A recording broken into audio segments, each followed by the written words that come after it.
Майлардың өзі ағзаға қажет екен, ал ол пайдалы және пайдасыз деп екіге бөлінеді.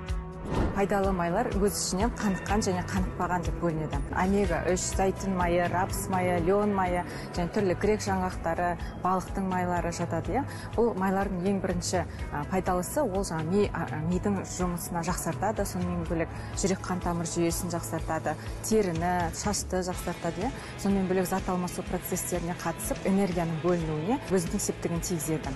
Қаныққан және қанықпаған майларды сіз өзіңіздің салмағыңызға байланысты есептей аласыз. Күндізгі мөлшері, егер де сіздің салмағыңыз 65 килограмм болса, яғни майдың мөлшері 65 грамм болу керек. Ал бас тартуымыз дейіз пайдасыз майларға не жатады? Бұл трансжирлар, трансмайлар деп аталады. Трансмайлар көбінесе өндірістік өнімдерге қолданады, себебі олардың жарамдылық мерзімін арттырады. Олар көбінесе кондитер өнімдері, колбаса, сосиска, түрлі фастфудтарға, яғни дейді, мысалы картошка фри, KFC дейді, солардың құрамында өте көп кездеседі.